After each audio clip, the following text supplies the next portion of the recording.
Well, good afternoon. It is January 1st, 2021. It is the first show of the new year. And unfortunately, I am really late today because I wound up taking a call this morning from a dear friend. And it was one of those things that lasted, look, it ran past the showtime, but he doesn't call very often, and I didn't want to put him off. So, anyway, sometimes that's how life is.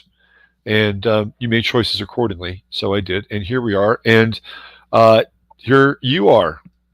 There's the lovely and talented Jonas. And Jimmers, Triple Three is in the house. Oh, we got some people showing up here. There's Beth Berry. Happy New Year to you. And good morning, Beth. Ian Barber. Hello, Ian. There's Danica Rose. Hi, Danica. And Gucci. G to G. What's going on? Good to see you. The Persian Scribe is alive on arrival. Laura D. Lori Lewis. Lils. We got 3 L's in a row. There's Sandra Walls. What's going on, cuz? Good to see you.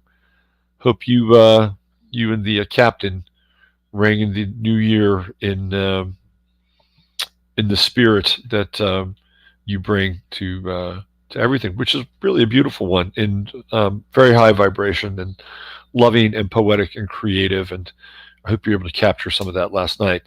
Mary Olmstead is in the house. What's going on, Mary? There's Z, Crystal. Hi, Crystal and Walstead. Happy New Year to you. Happy New Year. Ruben de Luna.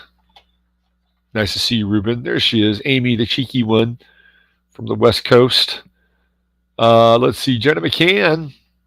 She's here. CC Jones. There's Ryan. The introspective woodworker was hanging out last night with Superwoman. Kristen is hanging out last night in Emily's Conspiracy Cocktail Lounge. It was really fun. Masaki was just wrecking the decks last night. My God, we had a little online Zoom party, and Masaki was spinning like he was in front of 50,000 people. It was amazing. Sanitarium Radio. Shut the fuck up, Darcy. What's going on, Darcy? Good to see you. Hope you're doing well. Nice picture, by the way. Double V in the house. What's going on, Victoria?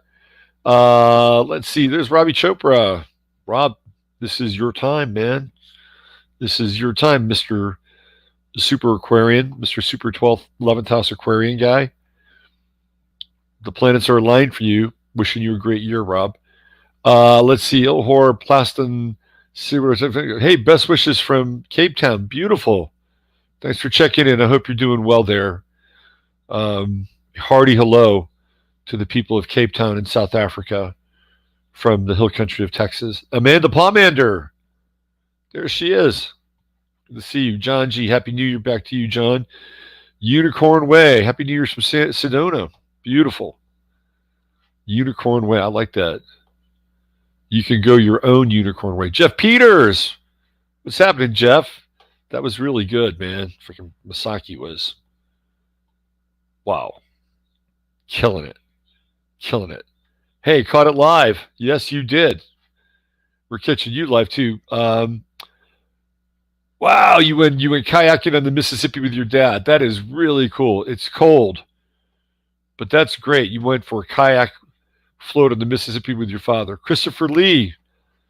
Saw you there last night, Christopher. That was a fun party. That was a good time. Shay Michelle.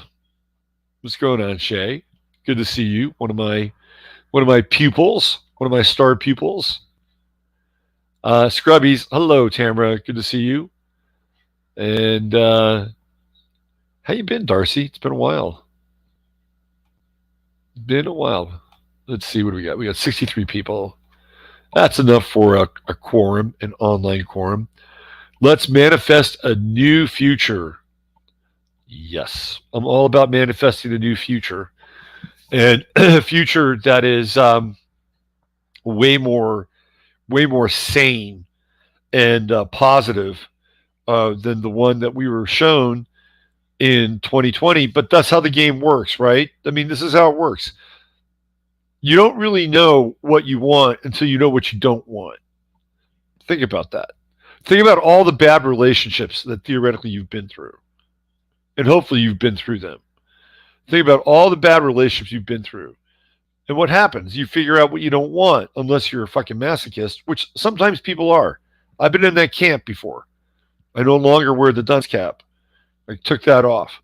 But you find out what you want by understanding what you don't want. And what we just saw in 2020 was a freaking neon flashing sign in the desert with nothing else around it that tells us what we don't want. And then we get to refine what we do want. And this is a critical phase because a lot of entities, I'll use the word entities because I use it in a kind of a legal sense or legalese. Like an entity is a theoretical person, theoretical, and an entity is something that is non-physical.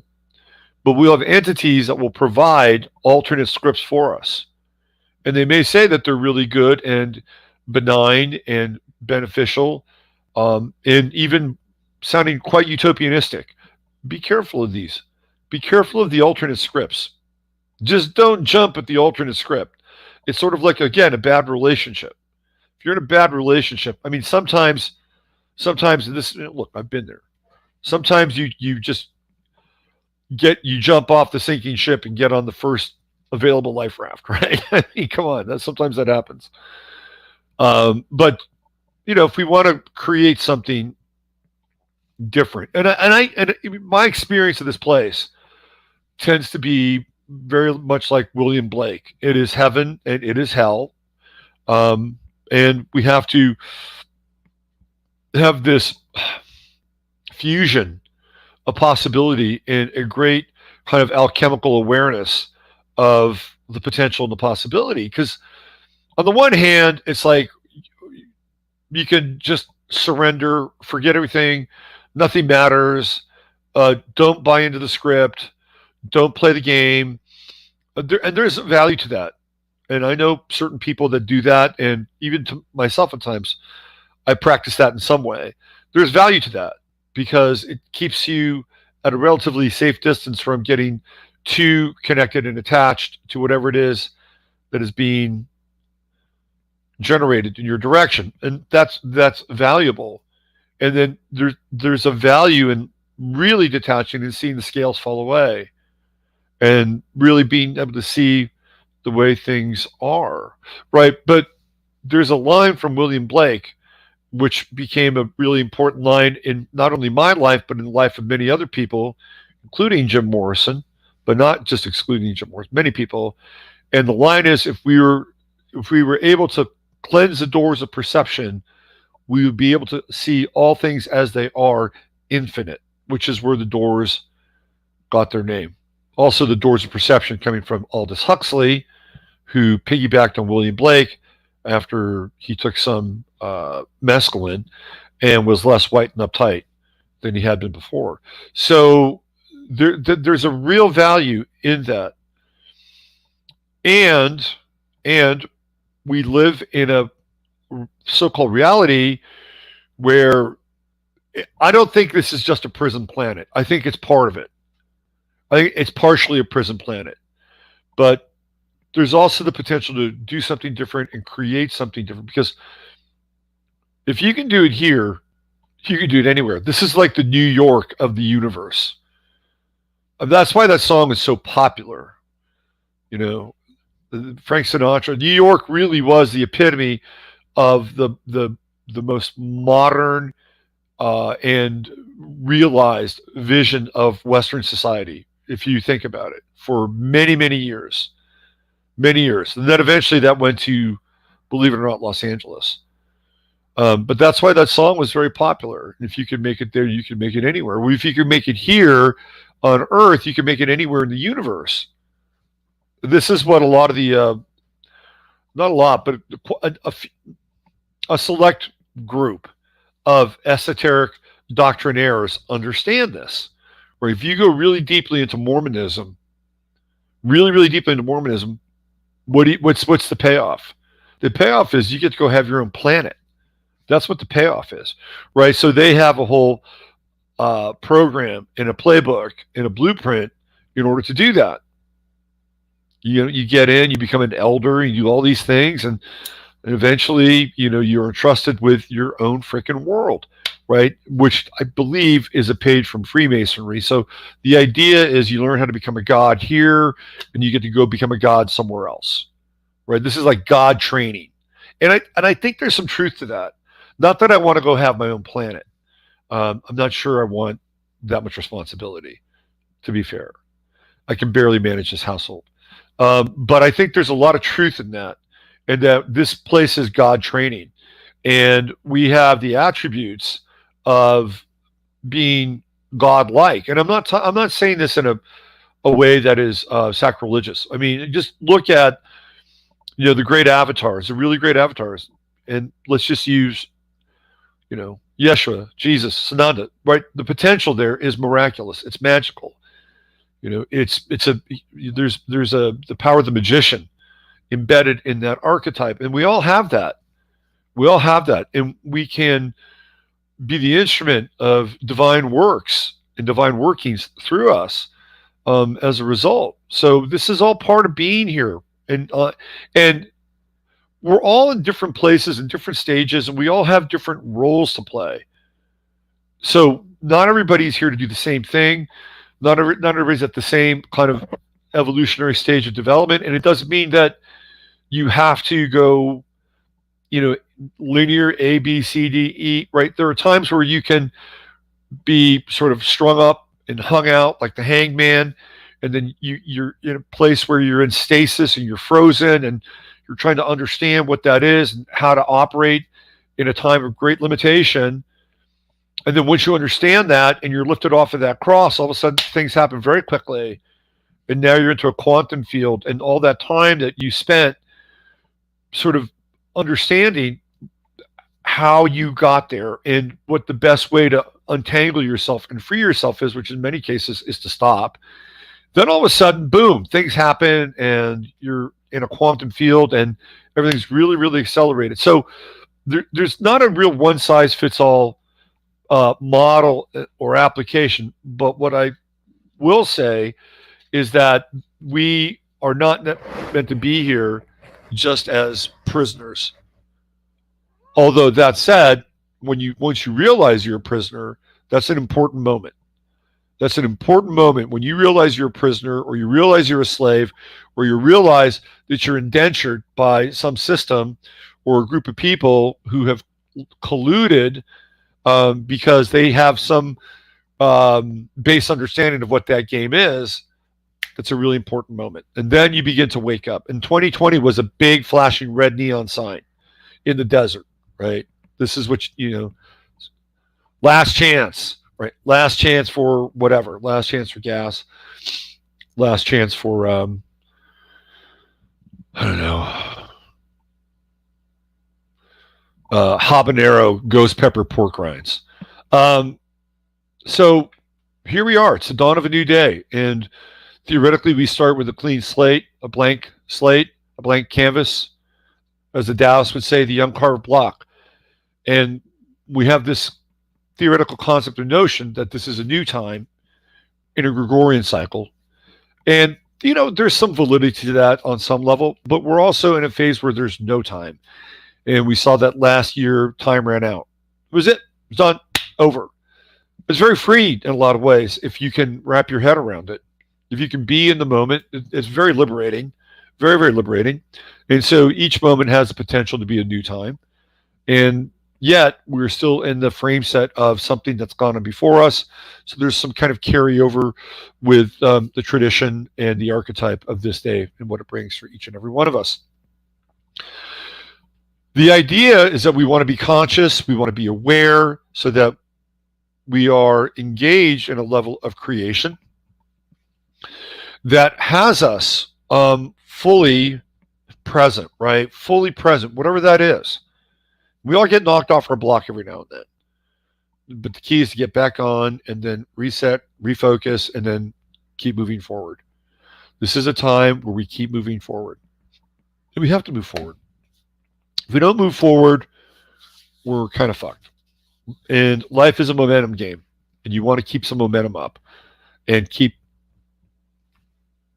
Keep moving ahead, because if you don't move ahead, especially now, right? Especially now, what are the options? What are the options? Well, you can surrender, which is good. There are moments where surrendering is a really, really good strategy. Surrender in the right situation is it's a powerful act. Okay, recommended. But if you're somebody who is on the fence or on the ropes with your job or your home mortgage payments, um, your finances, like this is a really critical time, and it's a critical time for all of us because if you surrender at this point, if you surrender at this point in this frame set, in this modality, you will have everything taken from you. And I just need to be clear about that. I have to be clear about that. This is a time where we do have to fight and we do have to move forward, because ultimately, thanks to their vaccination indoctrination, the COVID-19, the coronavirus, the mind virus, the mind lock, they want to impose the fourth industrial revolution and the reset. We've gone on ad infinitum about this, and they ultimately want to take everything away. You'll own nothing, and you'll be a ward of the technocratic state. By the way, I saw some robots doing a dance routine last night, and let me just tell you, it was absolutely and utterly frightening. Frightening what these Boston Dynamics robots can do now. Frightening. Like the dance moves were, on the one hand, they were like kind of amazing. On the other hand, you're like, okay, if they can do that with a dance move or a whole dance routine, then what can they do when they're fully engaged and turned loose on the public? And that will happen. That will happen. Oh boy, we got action. Cardinal TV. Well, where are you going to go? How are you going to get that bird? Rosie's all fired up, man. She wants one of those Cardinals. Can't let it happen. You can't let it happen. That's the future. And if the police force of this planet understood that, really understood it at a core level, they would be on our side like that. Because their jobs, they think that they're going to be able to hang out and, protect the public or whatever fucking kind of, lame ass script they've got going through their head so they can, get a paycheck. They think that they'll be able to just, ride this thing out and it'll all sort itself out, and they'll always be in control, and they'll be the one with the gun, and, they have there's another thing coming. There's another thing coming. And they're the last line of being replaced. Once everybody else will be replaced from a labor perspective, they're the last line they'll be. And when they're replaced, it's over. And when you see these robots with thermal imaging, they'll be able to look right through your walls. They'll know exactly what you have behind your walls. They'll be able to see 2-3 rooms deep. So whether it's food or people or firearms, they'll see it, they'll know it, and they'll be very apt at being able to take care of business, very in ways that, because when you look at the stormtrooper now, when I say stormtrooper, these clowns that are have their Kevlar and all their elbow padding and knee padding, and they're wearing the helmet, about as close to being a fucking robot as you can get, right? And they're almost impenetrable. Almost. They're not entirely they're not entirely safe. There are vulnerable parts on their anatomy if you know what to look for, but their replacements are about as close to invulnerable as it gets. The amount of bulletproof, armor that these things will be tremendous. Like you would need, basically a little rocket launcher to get through the outer shell of these things. And that's not and that's just the big robots. That's just the big Boston Dynamic robots, the Boston Robotic robots. The other one, the dogs, those dogs, man, those things are creepy. They're really creepy. And we were watching some videos of the Belgian Malinois, which are just phenomenal. They're phenomenal dogs. And robots they do this machine learning with robots. They do machine learning. And machine learning is they have the basic AI programming, which is, lift arm, lift arm, lift arm, respond to nominal cues in the physical environment, right? That's like basic, AI function. And then the machine learning is they will flood the AI, or they'll flood the robot with all this peripheral like information.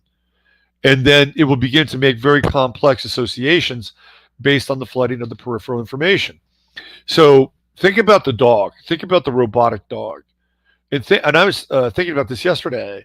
Like, not only are they programming that robotic dog to do robotic functions based on stimuli in the physical field, but they're probably flooding that robotic dog with machine learning variants of like wolves, like the Belgian Malinois, like really these super dogs. Like they take all the intense characteristics and traits of super canines, and they begin to flood that Boston Robotics dog with those super traits. If you've ever seen a Belgian Malinois, these fucking dogs can climb walls. They can climb 12-foot walls. That's how badass these dogs are. And you get these Boston Robotic dogs getting flooded with that, and the wolf and the coyote and Wolverine programming through the AI. Jesus Christ. I mean, we're in for kids. We are in. That is the real battle. You think BLM and Antifa are the onerous militant and radical plague that we'll face? Oh, you got another thing coming. So this is why you can't give up. This is why you can't surrender. This is why you have to keep moving forward. We have to fight now. I'm sorry. This is a time of fighting, and I say this look. If there's something precious to you, and you don't fight for it, then and look, and I've had my own reality check for this inside of myself with certain things in my life. So I'm not saying this from a place of judgment. I'm saying this from a place of actually observing this in me. But if there is something precious in your life and you don't fight for it, then you are at risk of being, and I'm going to use a very some strong language here, an abject failure. An abject failure. And let me just say, you don't want to live with that. You don't want to live with feeling like you're a fucking abject failure. You don't want to be 6 months, a year, 2 years down the line in your life and look back and say, I should have done this. I should have handled this in a different kind of way. I should have stood ground and fought for everything with my entire fiber and being for this one thing or this two things, whether it's a child or whether it's your livelihood, whatever that is. Right, whatever that is, it's an important part of our being and nature. And guess what? Sometimes you will not win. So, even if you fight, like Hollywood was really good for a long time at portraying this idea that if you fight and you fight hard enough, you're going to win. You're going to win. Reality check. Sometimes that doesn't happen. Not everybody's Rudy. By the way, I interviewed Rudy one time. He was on my show a long time ago. Very interesting. But not everybody's Rudy. Not everybody's Rocky. But even Rocky didn't win, right? I mean, that was kind of the story of Rocky. He didn't win, but he did win. He went the distance with Apollo Creed and Apollo 1. Spoiler if you haven't seen Rocky. So I remember my parents went out to the movies. They went and saw Rocky when it came out in the theaters. They were really inspired. Boy, they were like happy. Oh, what a great movie. They came home and they felt really good after they saw Rocky. I'm like, oh, wow, that's great. Glad you liked it. You got to fight. You got to fight. It's the way it is. And this is a time where, we do have to fight, and I'm breaking it to you, because there are things worth fighting for. And even if you lose, you don't want to be that person 6 months, a year, 2 years down the line and say to yourself, woulda, coulda, shoulda. Don't want that to happen. We do enough of that already. That said, if you fight, you have to be smart. You have to be engaged. You have to be clear. You have to know what your objectives are. You have to know what the risk is. There are a lot of things that enter into it. At the end of the day, it's important. And you learn things. You learn. And it's something that I've had to, learn as well from my own experience. Yeah, and again, you look back. I just look back on stuff from my childhood, and it's like, oh man, I wish I would have done this, or I wish I would have done that, and I wish I would have done this, or I wish I would have, responded to this better. And yes, I think at a certain point we have to take accountability for that. But even so, like looking back on some of those times, a lot of us weren't really well equipped to deal with a lot of those challenges. And we didn't have certain people in our lives to get us through certain moments. And I remember a few personally for me that had to do growing up with my father. And my father let me quit things too easily.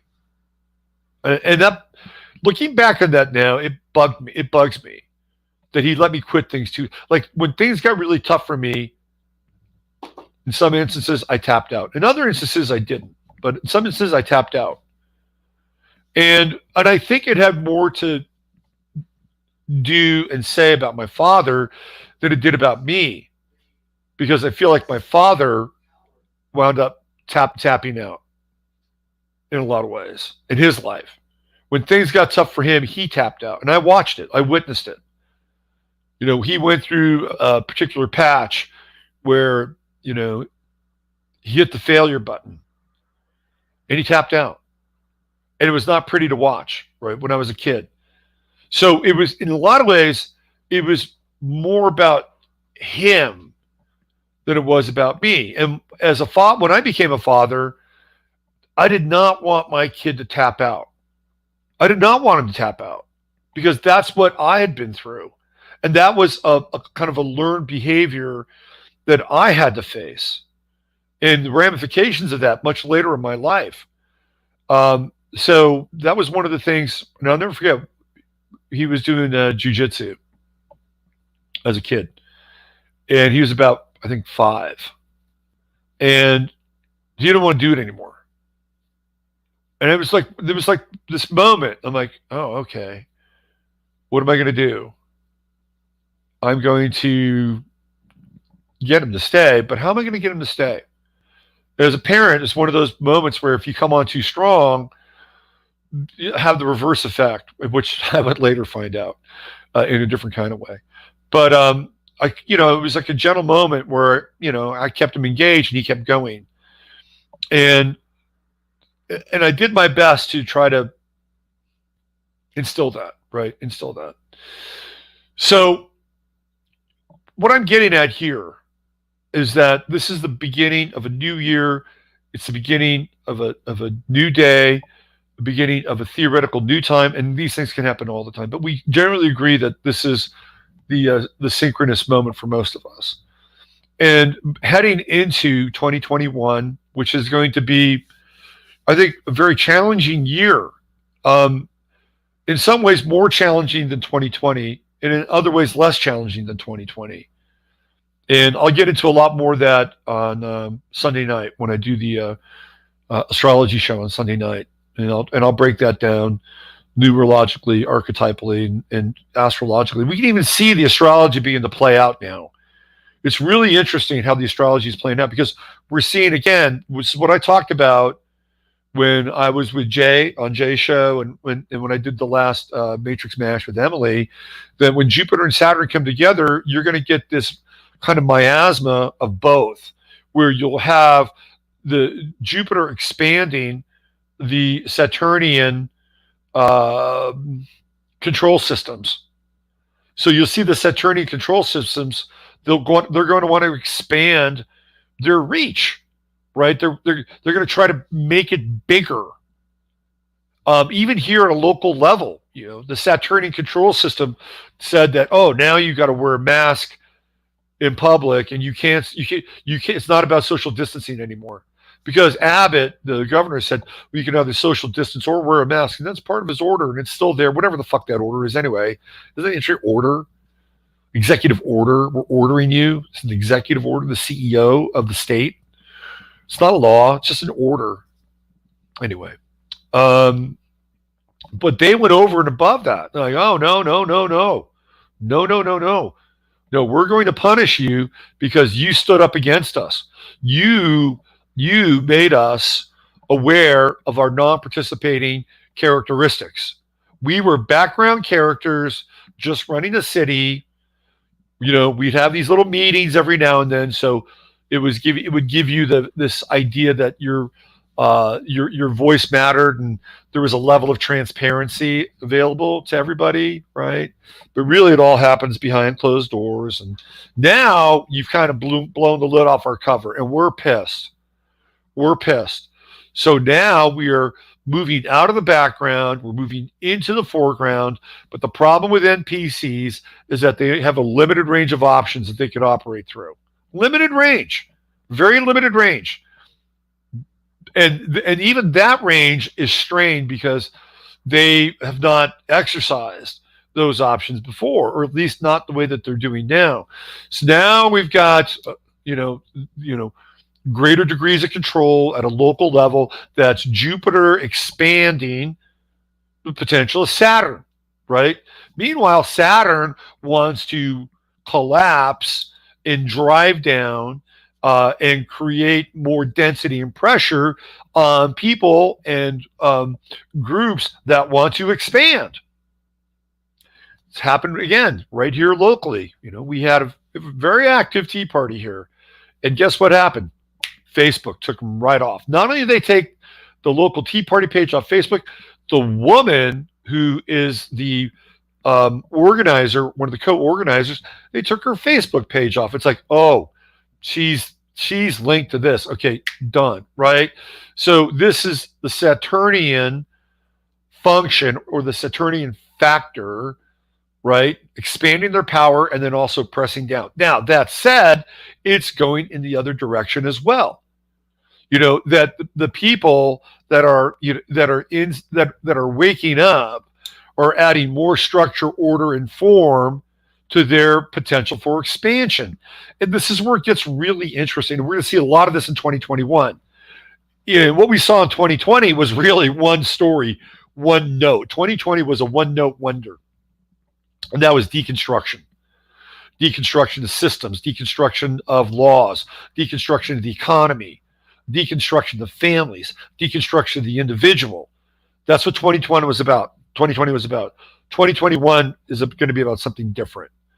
And I'll get into a lot of that on Sunday night. So just to kind of round this whole thing off, I'm just telling you right now, you got to fight. You got to fight. And if you give up or surrender and you need to tap out for a bit, that's okay.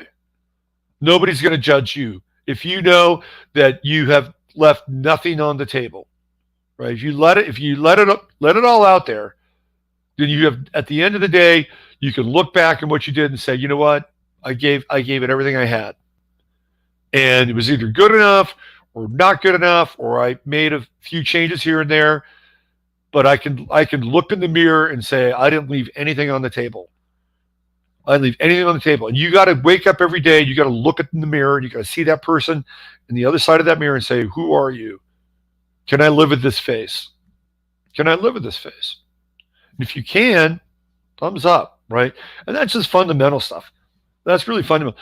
there's a whole multidimensional realm that's available to us, and I think we're going to see more of that. We're going to see more of the how do we say this? The inner dimensions, or this other layer of so-called reality, begin to interpenetrate our reality. And pay attention to that, right? Because we're in a time with 2021 where we get to become our own religious and spiritual what's the word I'm looking for? Authority. This is what 2021 is going to be about. Is becoming your own religious and spiritual authority. And I'll get into more of that on Sunday night. So in order to understand that, like, you have to be aware of a greater process going on, and a process that is really not just biological or carbon or 3D. All right, but don't give up. Wherever you are in your life, don't give up. Keep moving forward. Fight for what you love. Fight for what's important. You don't want to regret the moments that you didn't do that. And it's also important when you do it to not judge what you could have done theoretically better. So a lot of you know that I was involved in trying to get the fluoride out of the water here in this town. And that was a really interesting time because I had never fully committed to a political thing like that. Like, I got off the sidelines, and there was a lot of it was tremendous to see the involvement of a number of different people. And I want to thank everybody, and I think I did already, but there were a lot of people who helped out, especially, and again, I haven't mentioned them in a while, but Wise Night, Al, Brian, you were tremendous, and you were just a real generous benefactor to helping us out during that time. And it wasn't just Brian, there's a lot of other people. And it was the beginning of me seeing what was like on the table. If we were able to kind of bring our energies and our resources and our intention together, it was like a trial run in a lot of ways. And I learned a lot from it. And looking back on that time, there were certain things I would have done differently in terms of my participation with the effort. But I don't think I can look back and say I could have done more. I think I did as much as I could do and then some, even though it didn't go the way that we wanted it to. And there's reasons why now. I'm very clear about that. I could say, there was not a lot of tread on the tire for me after that. I was pretty spent, because I was doing a lot of that, and I was trying to run, do this and work with clients, and still doing it. It's just a different level and different version of it. So just, be aware. Oh, here we go. That little Cardinal, man, he's right up in here now. He's not little. This is the Barry White of the Cardinals. He's right here. Let me see if I can show him. See him? He's right there. You're on Cardinal TV. There's Rosie. Look at her. Look at Rosie. She's ready, man. She's ready. Rosie is a fucking hunter, man. She's a hunter. I used to live in this apartment in Austin, and we would have these birds that would come and make a nest up in the corner of my deck every year. And invariably, one of those birds would wind up on my kitchen, my living room floor, my dining room floor. I remember one time I'm doing a show, and I'm like, I've got my feet on underneath the table, and I'm feeling something. Like, what is that? And I looked under. There was a dead bird, and it was you know who right there. Yeah. All right. I've talked enough. I'm going to get into some material. Let's see where you guys are at. Apparently, if you support Trump, you joined a cult.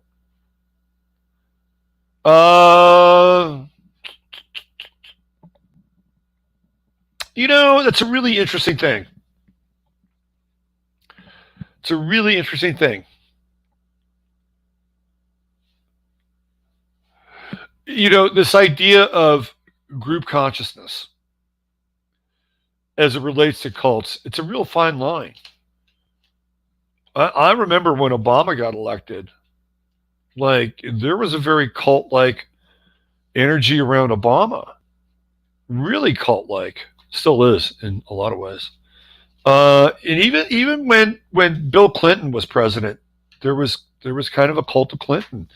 It's just the nature of group consciousness that when it assembles in a way where it is fervent and has a kind of an aggregate set of beliefs and is energized by those aggregate set of beliefs, it for all intents and purposes looks and feels like it's a cult. But it's really sort of the aggregate or the aggregation of group consciousness and a series of agreements and beliefs that those people share that are fueled by their intention and their energy.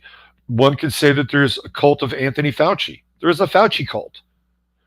I could go onto Google right now and I could show you like literally hundreds of images and products, right? Images and products of like Fauci gear, Fauci wear. It's a cult. It's a total cult. And Trump just happens to be, a variant of a strain. But if you break down the values, right? The values, most of the values are actually good. They're actually good values. I mean, who doesn't want? I mean, I'm stepping away from Trump as a figurehead. The values tend to be what? Generally truth, generally some level of freedom.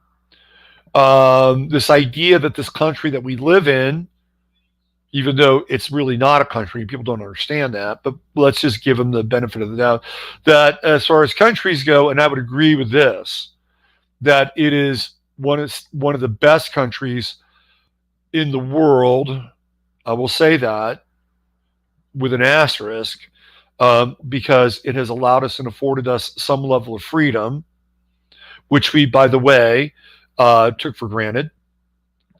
And we have an opportunity now to really defend those theoretical ideals in the face of these other entities that really want to shut that down, strip it away, and end that part of the story that in some ways they even helped to create, right? And what else?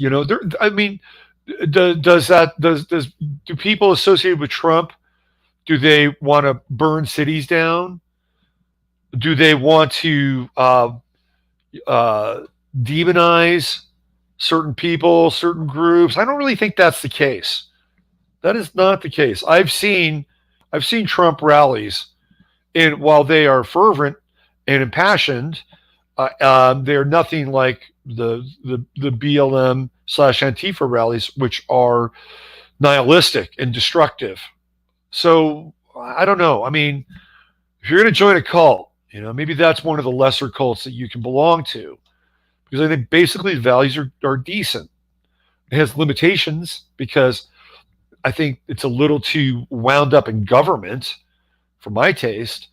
But I think if you're going to join a cult, it's probably one of the more benign cults in a lot of ways that you could join, because I don't think the values are reprehensible. And as a culture, we have systems. We have organizing principles, and the other variant of the organizing principle, is like the green economy, and eliminating carbon and all the ideas and the thoughts and the sentiments and the virtue signaling that goes along with that. That's an organizing principle in and of itself. So we have these things all the time. But when Trump was elected, I was adamant. It's about the energy. It's not about Trump. It's about the energy. It's about the energy.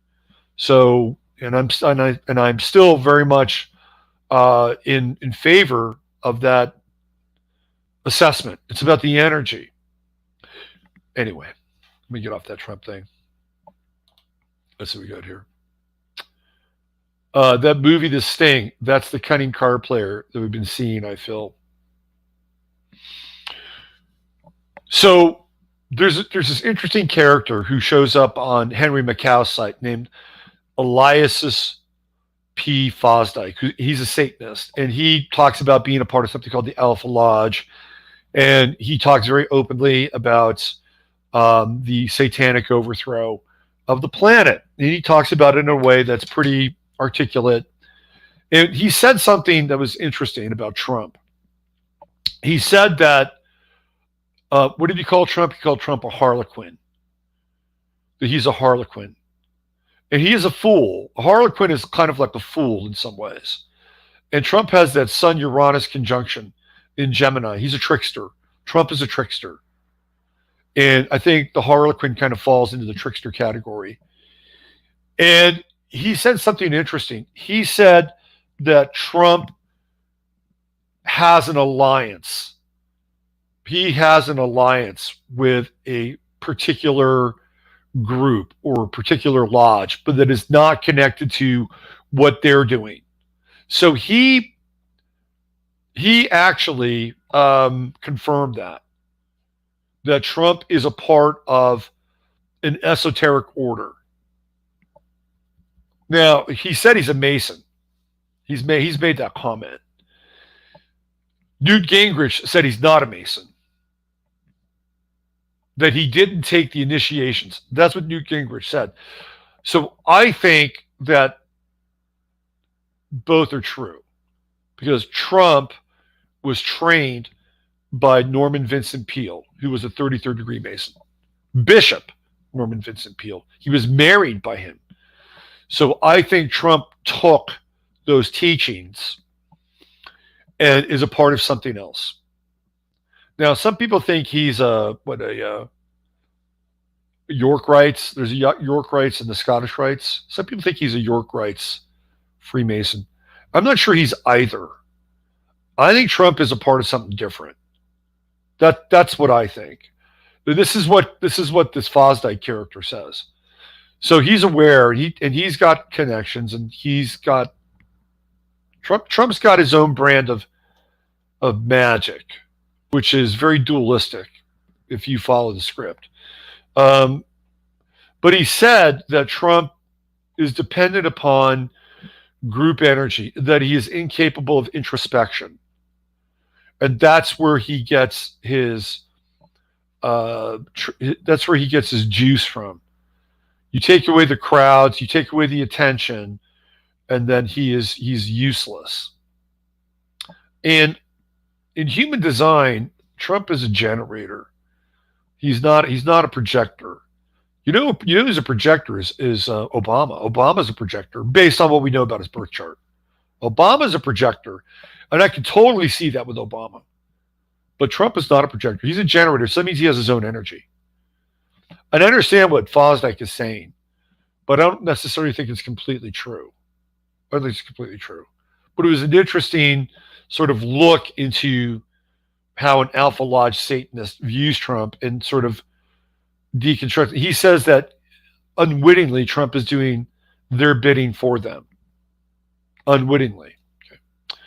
So, of course, Trump by secret societies. Well, we know this. This is not CS. This is not like, we know it. Yes, he was mentored by Roy Cohen because that's part of the Gemini script, right? You get, Norman Vincent Peale on the religious side. You get Roy Cohen on the sacrilegious side.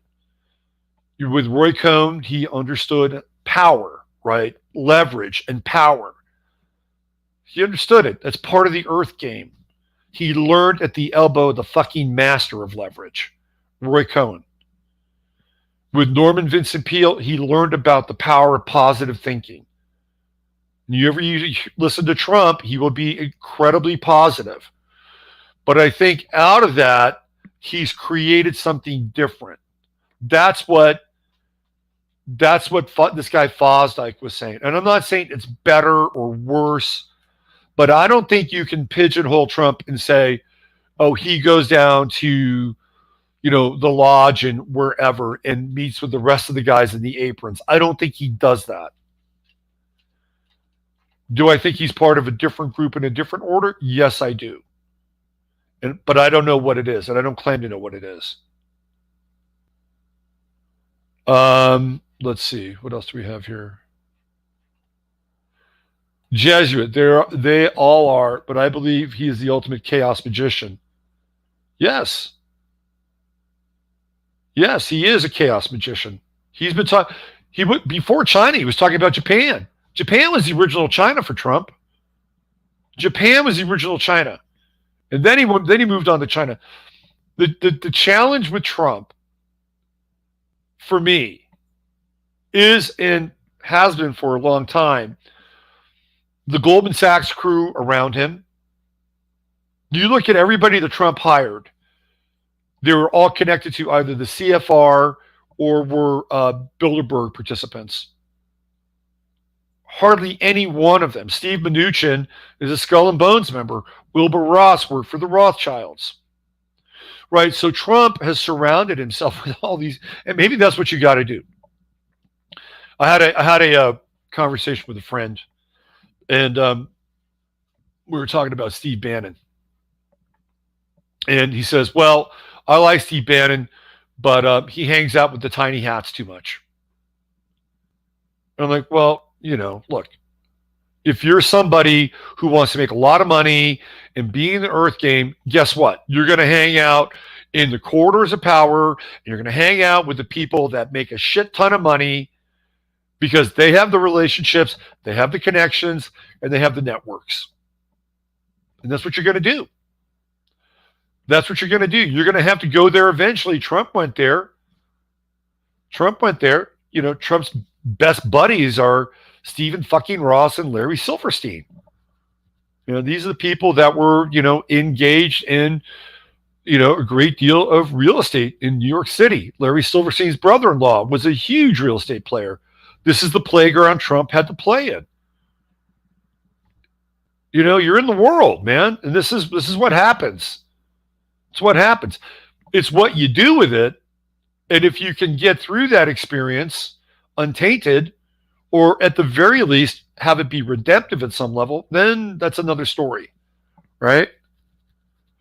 So we're going to see what happens here, because there definitely is a shift going on at a higher level, I think, with what's going on in the White House and where things are taking off now. And I'm going to get into that. I've got a bunch of stuff linked up, and that was part of what I wanted to talk about today. Steve Bannon is smart, but Jared got him fired. Yes, we know that. We know that. Let's go. Break something new. Come on. We know that. Yes, Jared did get him fired. He did get him fired because guess what?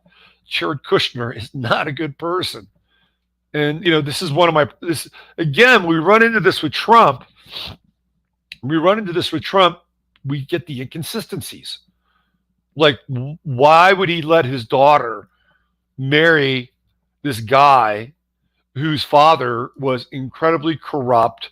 And, it's like, this is where the whole Sun Uranus thing takes place with Trump. And it becomes a very hard algorithm to work out. Like, he gave his blessing for Ivanka to marry fucking, Antichrist Jr. So this is some of the stuff that's challenging to reconcile, right? It's challenging to reconcile. But then you get to the other side of it, and it's like, bang. Oh, well, that's interesting. And you're always going to run into that with Trump. You will always run into the irreconcilable. And then the thing that comes out of that is, well, look what he just did. And he's done stuff like that. He's done stuff which is like, you got to hold your nose and look the other way. And then it's like, oh, wow, that was really interesting. Good. Keep going in that direction, not in this direction. But the next 4 years, hang on to your hats. It's going to get real interesting. Okay, here we go. I'm going to do a little invocation here, and then thank you for listening to me rant for about 50 minutes. All right, it's a new year, new time, new day. Dear blessed Holy Mother, Father God of the great central sun, which is the universal light. The universal light, that means everybody's got it. We've all got it. Even you NPCs out there, you got it too. You're just not aware of it. The universal light of the great central sun. This is the sun. It's the center of everything. The spiritual sun, the physical sun, everything. It's in you, which is the manifestation of Yeshua, Sananda, Emmanuel, and all the great avatars of all time.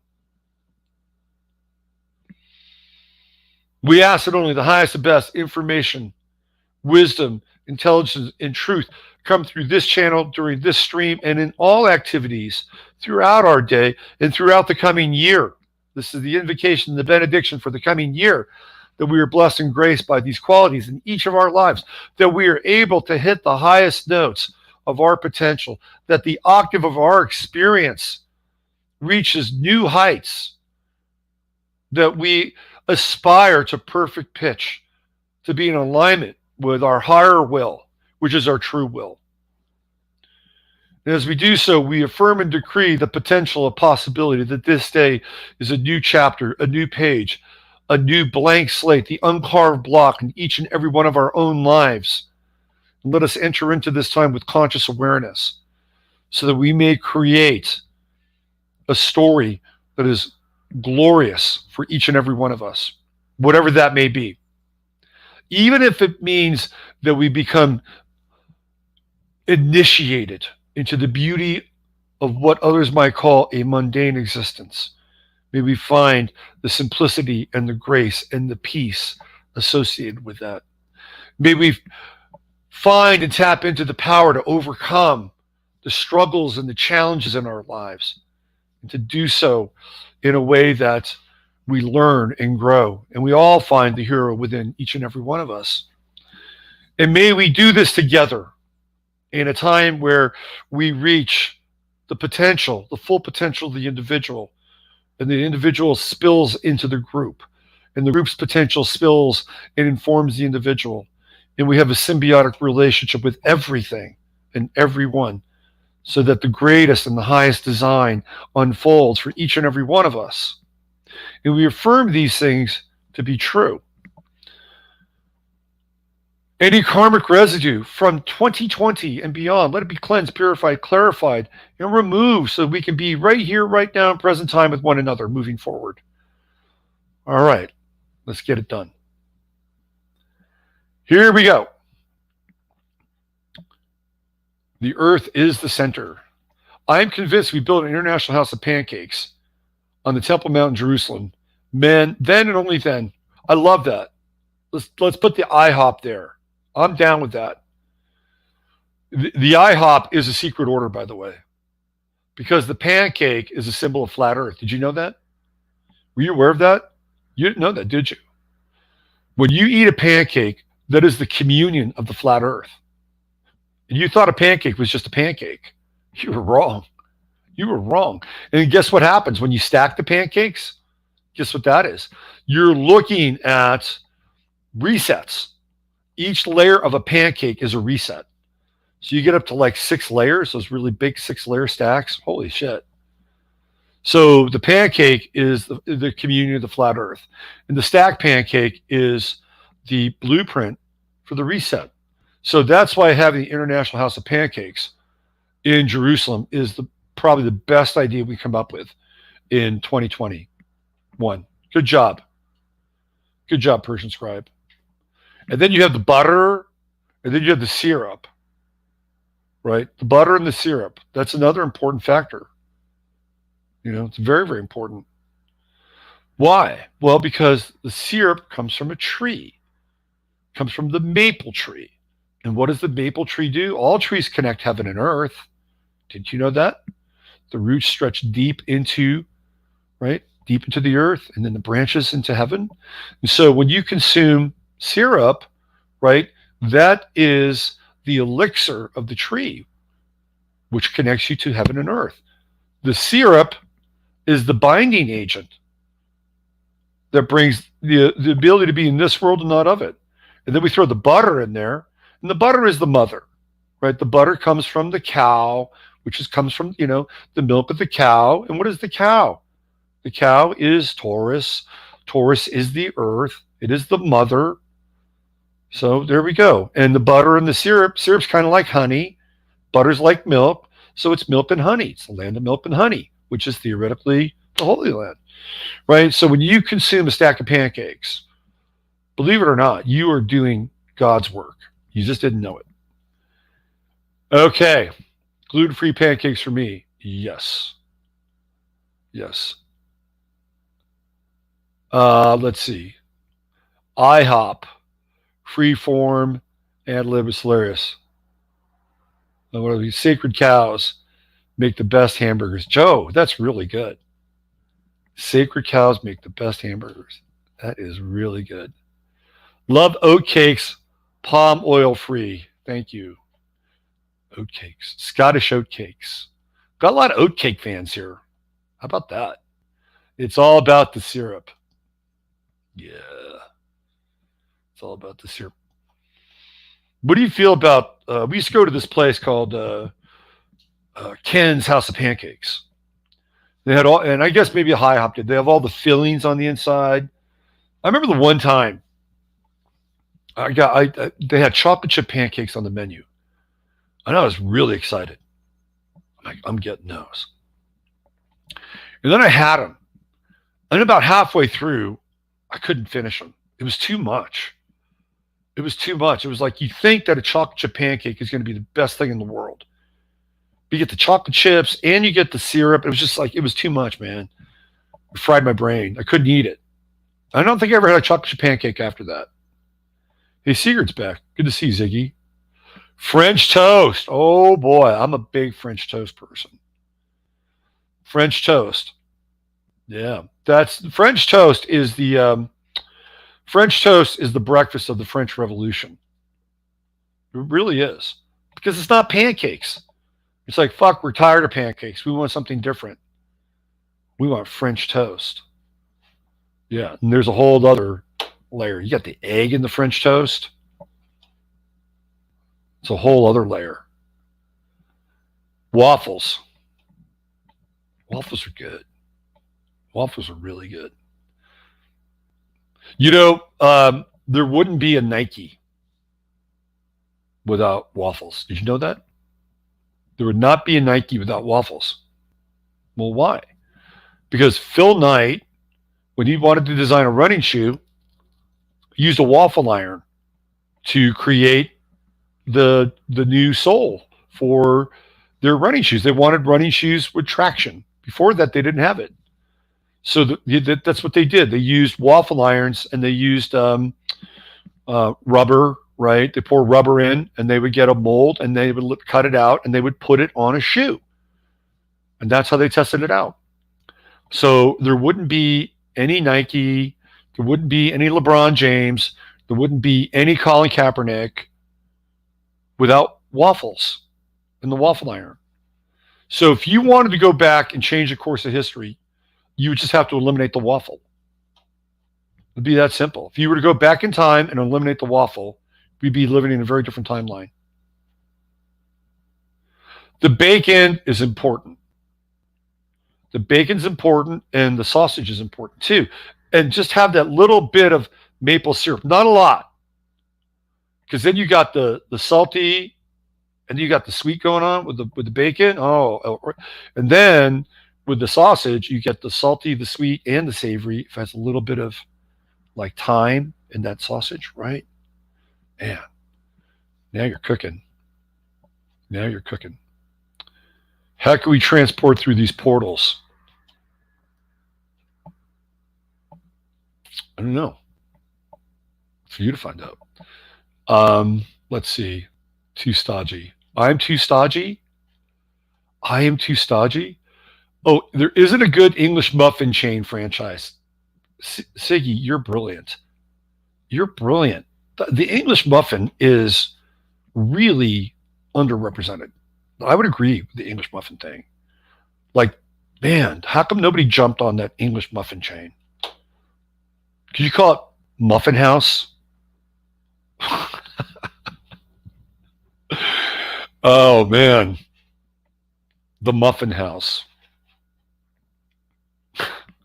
I'm sorry. I'm going into places in my head that I shouldn't be going.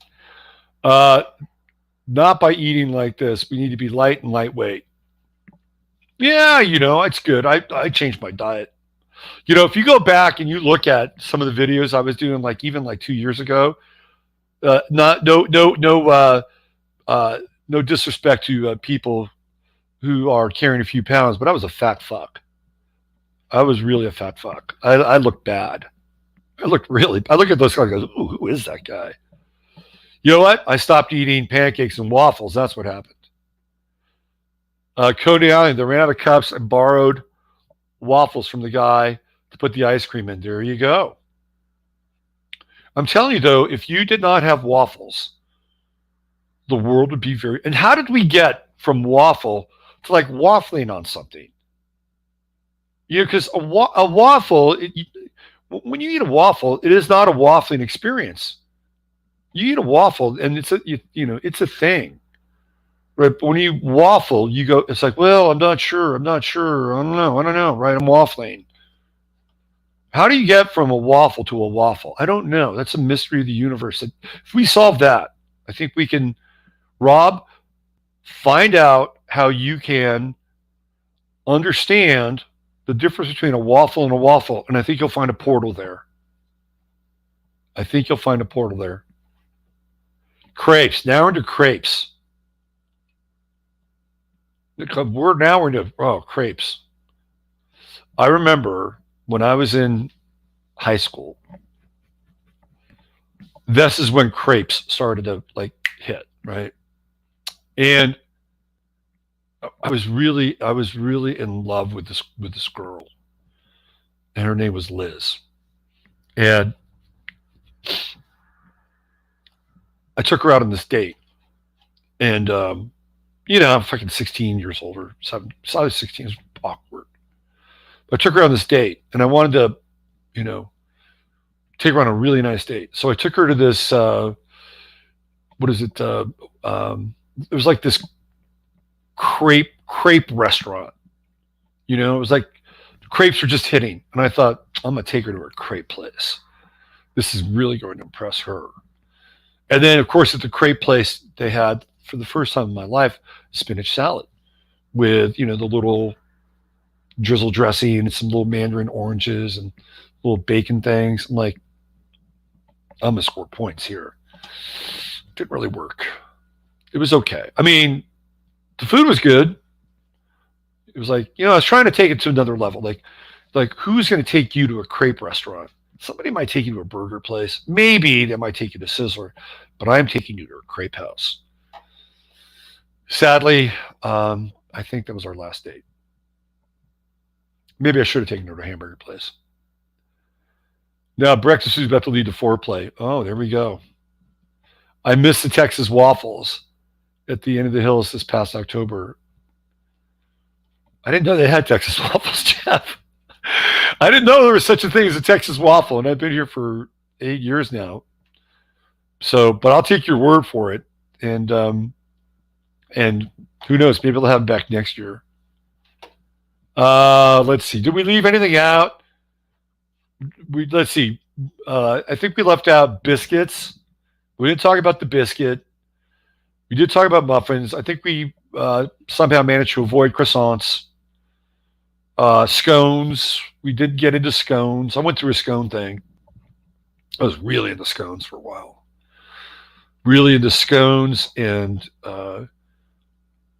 English breakfast tea. Although my favorite tea was Lapsang Souchong. I was a Lapsang Souchong junkie with scones, with the currants.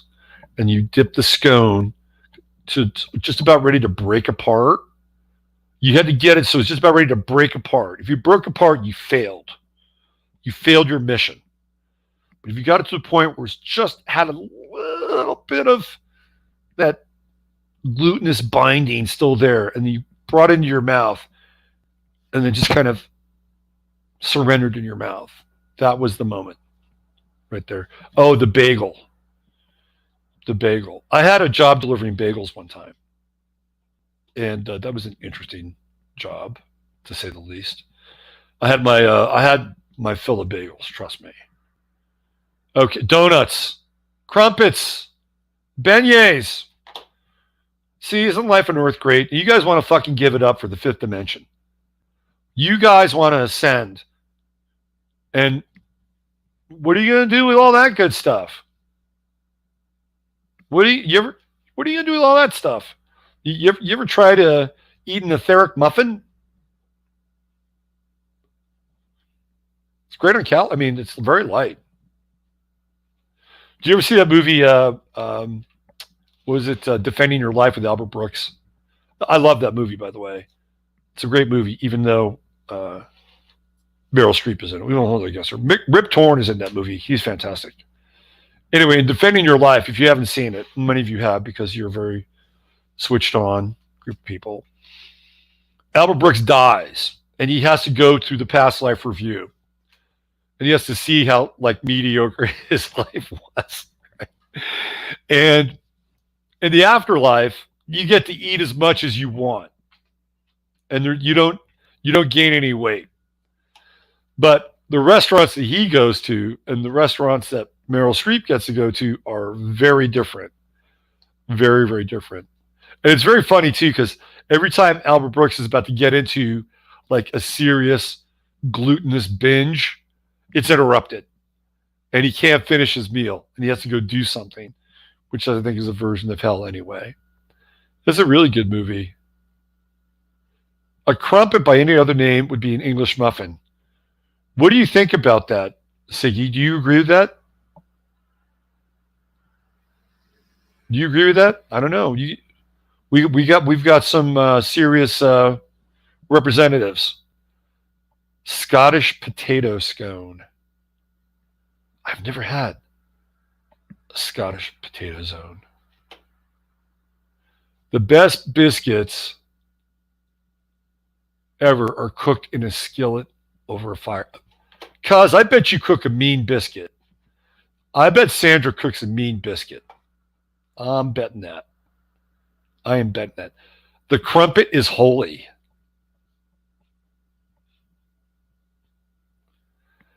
People in Brazil think gluten is BS.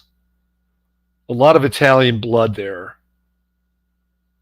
Gluten is BS. Well, I mean, look, if we had the straight wheat, if we had the real wheat, the old wheat, the wheat that wasn't like plundered by, it wasn't transgenic wheat, and it wasn't plundered by Monsanto so that it would basically thrash faster, gluten would probably be okay. But let's just be honest, man. It's genetically modified. It's transgenic. I mean, first of all, if you had the European wheat and the theoretical African wheat strained together because it grew faster. I don't know. There's a weird kind of subtext there that I don't want to get into, but maybe it's true. But so then it gets to seed faster, more hardy, or whatever. But then they had the GMO stuff pop in, and then you have the Roundup pop in, and then you get the wheat, and it's probably horrible. And Italian wheat is probably much better. They don't use GMOs theoretically in Europe. They know better. All right, let's go on and talk about food forever. Let's get into some other stuff. There's a lot of really interesting shit happening now. We'll do a lot of Twitter today because that seems where all the breaking news is. Lynn Wood has his flamethrower out. He's got dual flamethrowers going on. So he's got a series of tweets here. One, for 2 months, we have focused on accusing the Democrats of attempting to steal the 2020 election. For Biden, we focused on the presidential election. We focused on the obvious. Over time, we've learned that the Democrats were joined by CCP and other foreign countries. Look, this is having elections stolen and having voting machines rigged is not news, Mr. Lynn Wood. It's been going on for a long time.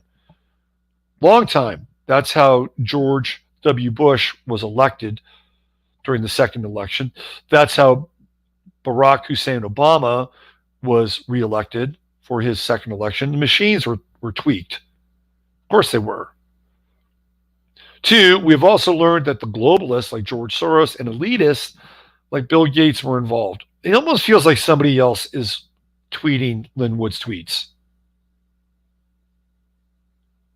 Some ways. Doesn't it kind of feel this way? Who is really tweeting Linwood's tweets? Is this really Linwood making? I don't know. Maybe. CIA too. No surprise. Military-industrial complex. This does not sound like Linwood. But it could be. It all seems so clear. We overlooked one of the main participants in the theft of the election, the Republicans. Well, that's true.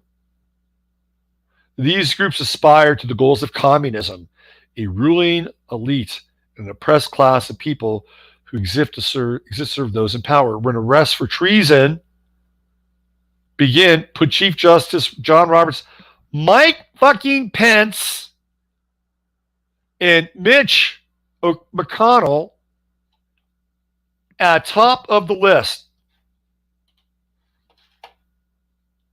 We are really in a different part of the universe now.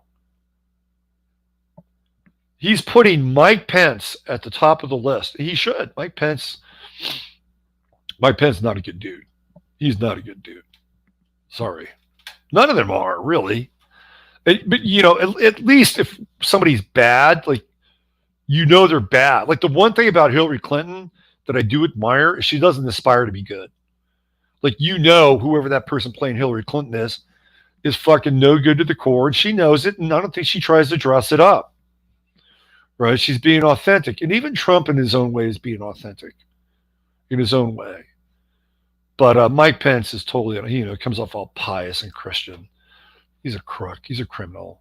But these tweets now are amazing. They're like, this is like nothing I've ever seen before. And Linwood, whoever has his Twitter profile, is doing stuff that I've never seen. I mean, this is, you know, Trump would get into this stuff, but it's almost like, I'm wondering right now if Trump is actually using Linwood's Twitter account to tweet. I'm wondering that, because wouldn't that be a Trump thing? Wouldn't that really be a Trump thing? Because Twitter, you know, fucks with his account, but they haven't fucked with Linwood's account. What if Trump is actually tweeting for Linwood? That'd be such a Gemini thing to do. Such a Gemini thing. So Epstein did not kill himself. Extracted. He did leave. Trump's an NP. Pence is an NPC. The one thing you say about Trump, he's not an NPC. He is not an NPC. You say a lot about Trump. He's not an NPC. So we got the Linwood tweet. And then we have this Patrick Byrne, who I think is interesting. I think this guy is interesting. Nobody's perfect. Nobody's a saint. What you want to look for is interesting, and at least consistently interesting. When Americans learn what I learned this morning from the federally certified forensic document examiner about certain ballots in certain counties in a certain state, they're going to lynch every politician involved in this scheme, starting with a certain governing and SOS, Secretary of State. It's supposed to be governor. And I know who he's talking about. He's talking about Governor Whitler and Miss Benson. Yeah, there he goes, governor. I was going to, let's see. Everything has to go through lawyers before release. Sorry, I can only drop you appetizers. Interesting. So so this is we're being hit in all these different directions by Linwood, by Patrick Byrne. You got Mike Flynn, and you've got Sidney Powell. So all these people now are coming out on Twitter, and they're gangbusters. Now, Jack Dorsey has not shut them down. I think didn't Sidney Powell have to do like a Twitter timeout or something like that? But this is really interesting. Like, at the very least, you know, it's interesting. And there are things are being said that I've never, I mean, Linwood is basically saying, look, Roberts, you've been to Epstein Island. You're busted. You've been there. Epstein's alive. You got your kids illegally. He's outing Breyer. I mean, he said that they were talking about replacing Scalia before Scalia was even dead. This guy is going, whoever is running Linwood's Twitter account is Linwood has replaced Q. That's what's happened. Linwood has replaced Q. And Q, with all the little crumbs and the Q drops and all that stuff, it's like, it's like the Dan Brown Club, Dan Brown 101. But now it's just like Linwood's the UQ, and it's just right there. It's out in the open. There's no more drops. There's no more people to sit there and get 100,000 views off their YouTube channel because they're sitting there, interpreting the Q drops. You just got to go to Linwood's Twitter account. Linwood is Q, naked and revealed and without any filter. That's what's going on right now. There's a lot happening in New York. Just line this thing up. There's a lot happening in New York right now. Oh, I love this tweet. Let me get this tweet back up here. This is a good tweet. Then I'll get into the New York stuff. This makes to me, this is just such common sense. It's a tweet meme. Check this out. I feel safe without asking you to do anything. Think about that. I'm selfish? ? You force others to inject themselves with dangerous substances so you feel safe. You force others to cover their source of oxygen for months on end so you feel safe. You force others to lose their jobs and retirements so you feel safe. You force others to stay home so you feel safe. I haven't asked one person to do one thing. Your list is long and endless. There you go. There's a distillation of facts right there. Right? I haven't asked one fucking person to do anything. Not one. Not one. Not one. And yet, they're more than willing to not only ask, but demand that you do certain things in order for them to feel safe. There's your irony upon ironies. So, where are we headed? Good question. Good question. I'm going to show you. But before I show you, I'm going to show you how Warren Wilhelm and his wife celebrated New Year's Eve in the Big Apple, New York City. I'm going to show you how they supported New York City. I'm sorry, the end of the year. They didn't support New York City. They've withdrawn their support.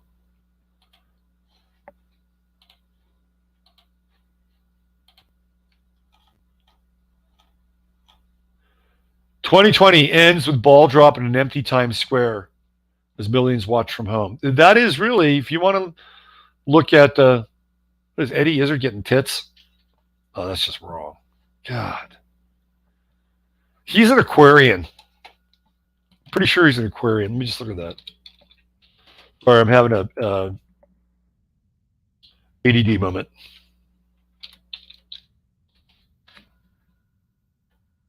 Yep, he's an Aquarian. Of course. Sorry. Oh, my God.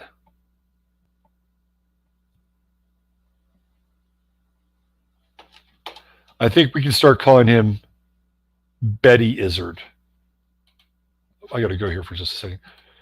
Look, I love all the signs. People say you hate Geminis. I don't hate Geminis. I think they're fantastic.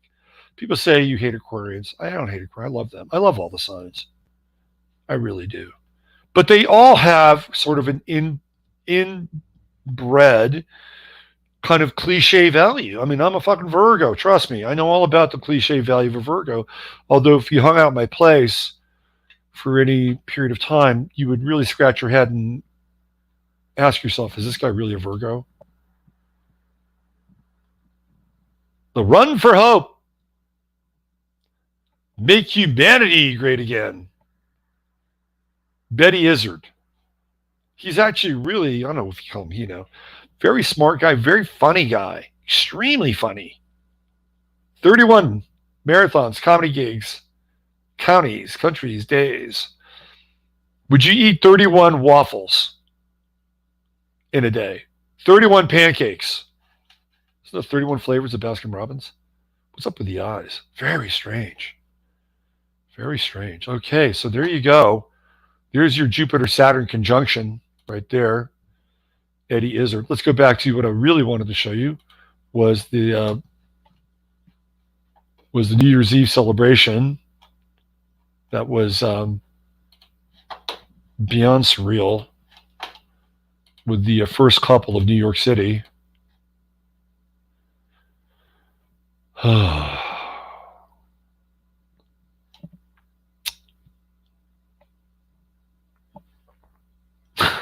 God.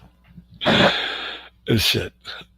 Okay. New York Times Square is usually at the center of the world's New Year's Eve celebrations, with tens of thousands of people packing into the commercial hub every December 31st to watch the ball drop at midnight. De Blasio, that's Warren Wilhelm, was seen pushing the button to start the crystal ball's descent as his wife, Shirlane McCrae, stood by his side. The pair then danced into the new year on stage. The mayor later tweeted that as a city, as a community, we've been through so much this year. Yeah, you were the motherfucker that put those people through so much. Jeez. We showed our resolve and proved New York City will come back stronger than ever. These people are fucking cliches. Dude, I mean, they've got to know at some level that they're just cliches, right? And he's almost like a Dr. Evil kind of character. He presses the button. He presses the button. So check this out. I didn't watch it. I wouldn't watch this shit. You get all the confetti and everything, whatever. Oh, the Lion King. That's still running, I guess. Whatever. Oh, isn't that cute? There is.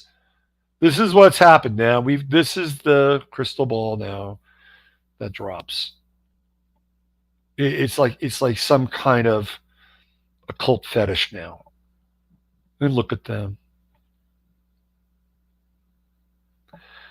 We have our little checkerboard going on in the background there, little Illuminati. This looks so fucking tacky. Look how tacky. What is going on here?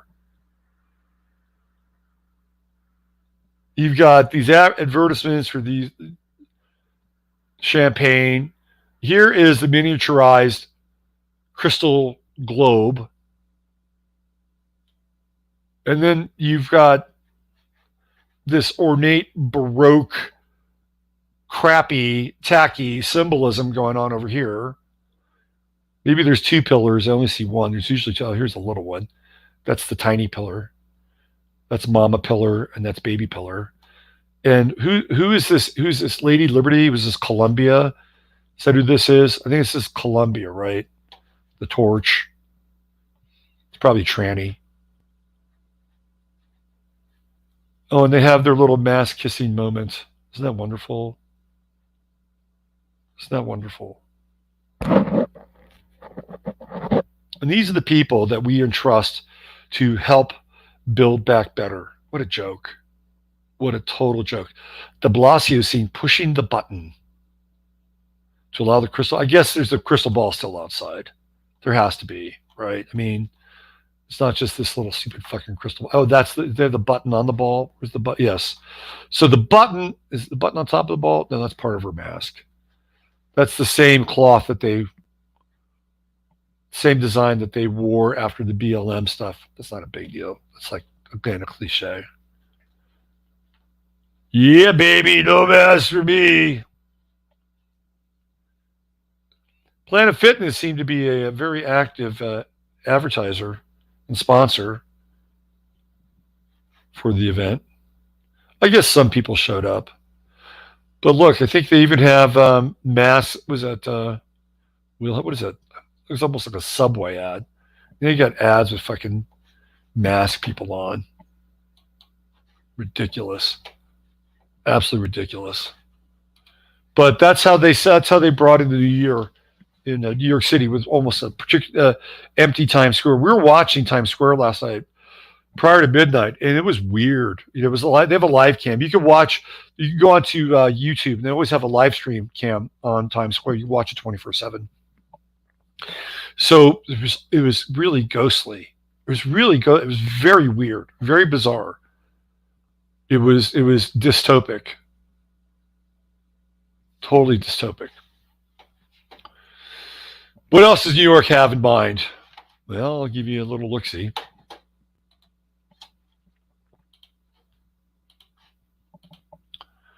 Assembly Bill A416 relates to the removal of cases, contacts, and carriers of communicable disease who are potentially dangerous to the public health.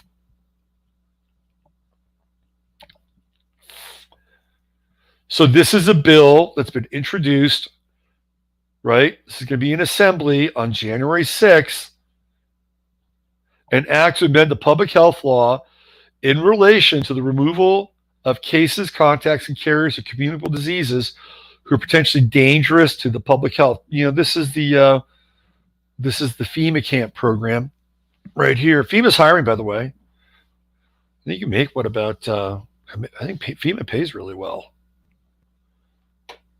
I might get a job at FEMA. It pays really well. I wonder if I can moonlight working for FEMA and doing this. I don't think FEMA would hire me. Removal of detention of cases upon determining by clear and convincing evidence, whatever that is. Clear and convincing evidence? Really, what is clear and convincing evidence? That the health of others is or may be endangered by a case, contact, or carrier, or a suspected case. See, it's a suspected case. It doesn't have to be a case. Well, we suspect that you might be in contact with another suspected case who might have been in contact with somebody that could have had a positive test. Well, that's real sturdy. Contact or carrier, right? Carrier or contact, doesn't matter. It could be a contact. The person may not even have anybody may have any symptoms at all, but just be a contact or a carrier of a contagious disease. This is interesting, right? It's not just COVID, it's a contagious disease. Isn't herpes a contagious disease? What else is a contagious disease? That in the opinion of the governor,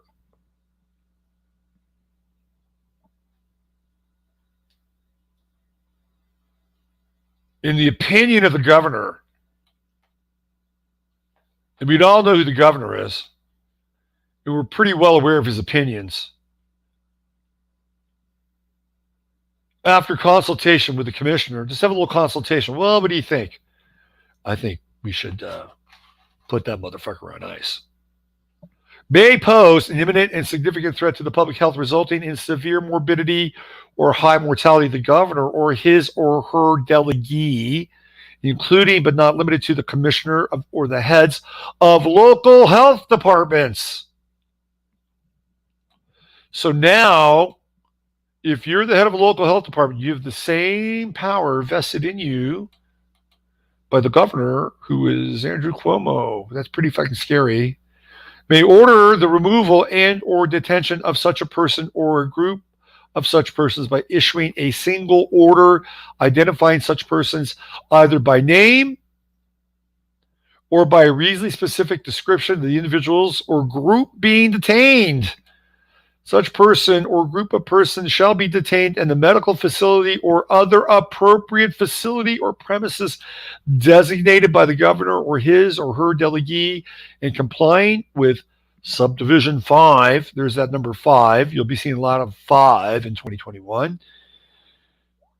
A person or group removed or detained by order of the governor or his or her delegee pursuant to subdivision 2 of this section shall be, explanation matter is this is not good. I'm telling you right now. Not good. What do the comments say? We got comments here? Let's check them out. There's 194 comments. Where are they? Let me make this a little smaller. Any comments? Where are they?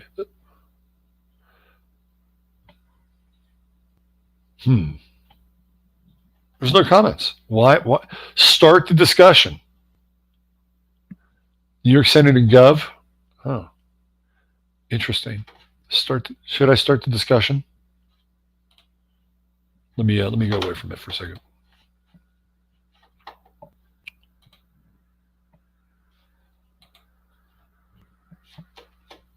Here we go. Let's do this.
I'm almost done.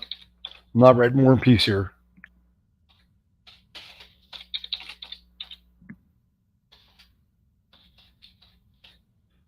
Okay, so I've found that that sometimes by being virtuous and trying to extol the value of truth is really a worthless pursuit in some instances. In some instances, it actually really works. But in something like this, what you really want to do is you want to lean into it. So my comment was, I think this is the perfect solution, the final solution to the people that put people at risk. In fact, detention is far too kind and compassionate.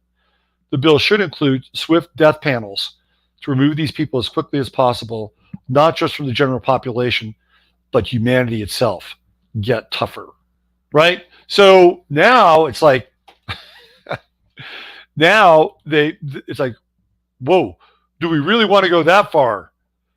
Do we really want to go that far? Like, if you want to, go and leave comments there. Go and leave comments there. And if you leave comments around that and even go one level up, I think it could be fun. I am actually going to leave you the link so you can read about the bill. If you want to leave a comment about it, you can do that. There you go. All right. So that's where this thing is going ultimately, because we're in a war. We're in a war now, and they're not going to relent. They're not going to relent until they get people to submit. They want people to submit. And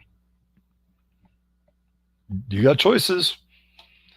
And you better start making those choices sooner rather than later. That's all I'm saying.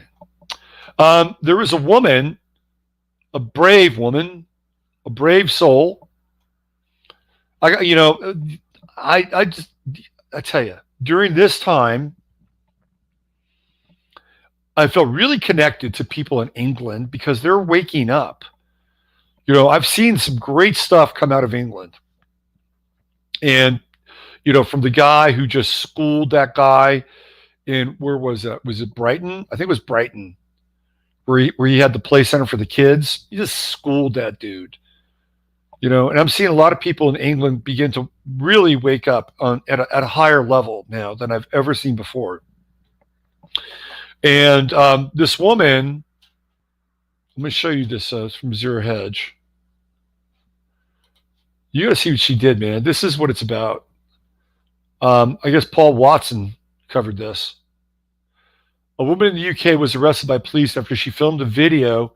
This is Gloucestershire Royal Hospital, inside an almost completely empty hospital, and posted it online. The clip shows the woman walking through virtually empty corridors and filming empty wards at Gloucestershire Royal Hospital. I guess it's in Gloucestershire, right? One would think. This is a disgrace. It is so dead. All the people in our country desperately waiting for treatment, cancer treatment, heart disease. Honestly, this is making me so angry.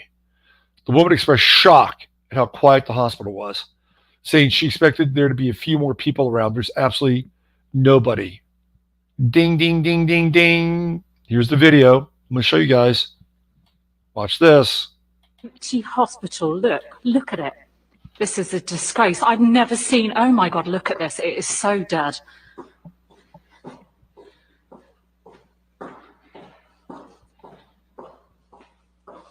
Please do not sit here. Yeah, not much chance of that, is there? All the people in our country desperately waiting for treatment, cancer treatment, heart disease. Look at this. Honestly, this is making me so angry walking around here. This is making me angry. Share the hell out of this guy's truth. Look at the truth here.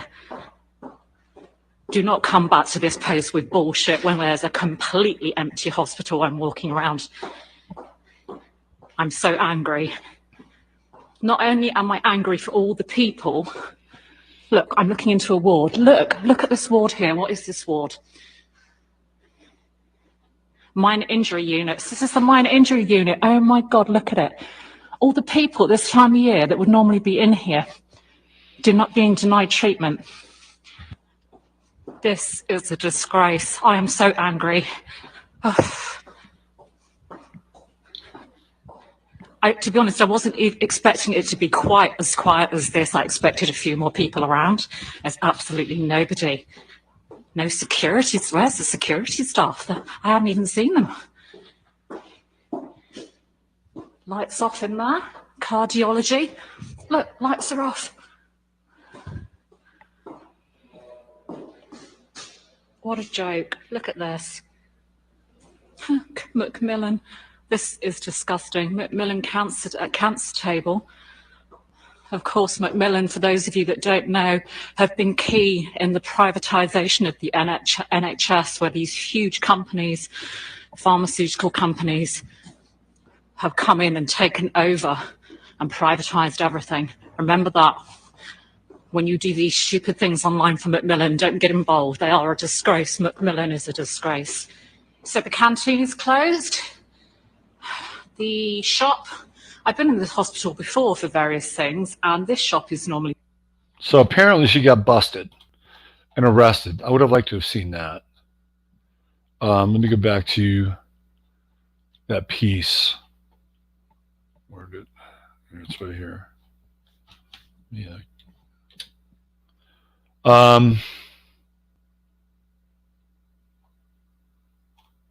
What does it say? Let's say where she was arrested, though. I'll go back to the screen share here. And we'll get into some of the statistics and data around this thing.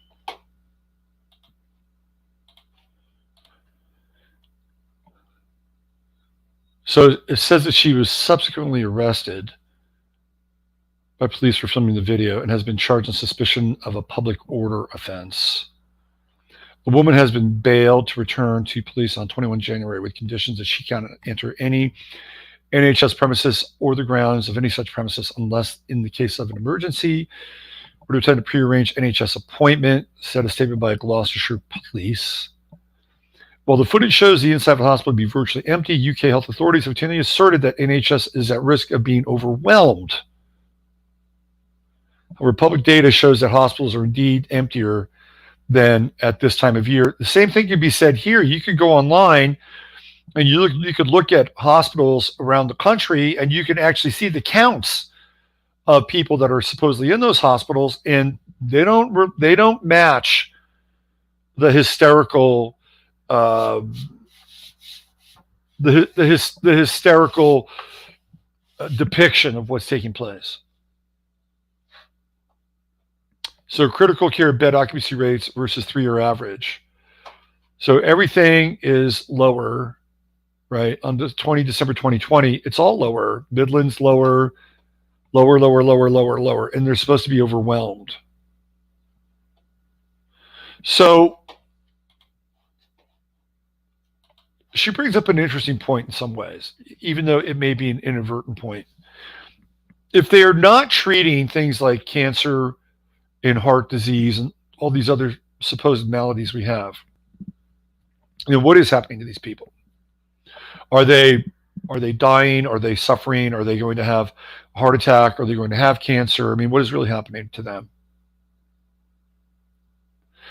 What if, I'm just throwing this out there now, because there's apparently no flu anymore either. Nobody has the flu anymore. It seems like we cured that.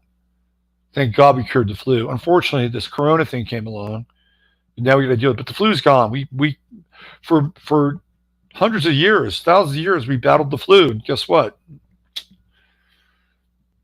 Chalk it up for science. But what if? And I know this sounds like a strange form of magical thinking, but what if by denying cancer or heart disease or any of these other so-called conditions, right, that by denying that, then in some ways it's actually beneficial? And I'm just throwing this out there, because that's not to say that these things don't exist or that people aren't plagued by their bodies breaking down or whatever. But they have done such an amazing job of marketing illness versus wellness that people have been indoctrinated and inculcated to go to hospitals and to participate in these so-called scientific rituals in order to have their illnesses or their diseases or the conditions healed. But what if that part of that was really a mental construct? Truly a mental construct. What if another part of it was just like the PCR test? If you search around long enough, you'll find something. And then that something that you find will be because most people want to live and continue to be a slave to the system, that they'll buy into whatever treatment or whatever condition that they've been diagnosed with. Right now all of a sudden, okay, we got a customer here. But those kinds of diagnoses aren't happening, and the stringent or the strident call for cancer care or heart care or any other kind of care, that's not being marketed either. So perhaps what they're doing in effect is they're maybe doing us a favor by taking that stuff off the table, and that we may have a different relationship to those things because they, the popes of science, have not deemed it to be so.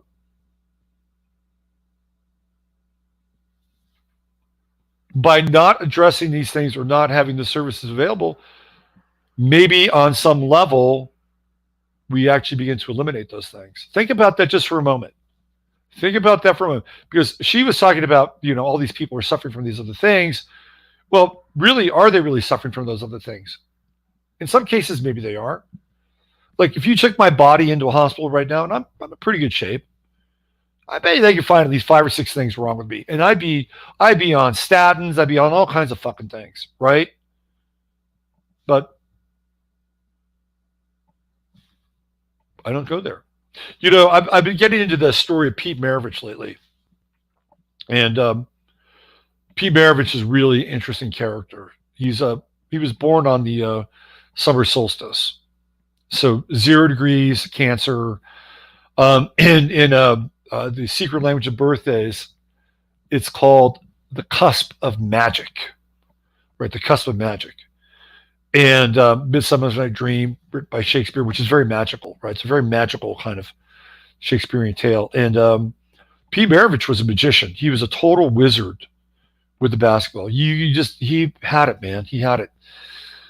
And Pete Maravich was a very interesting character on a number of different levels. He was really into UFOs. He was into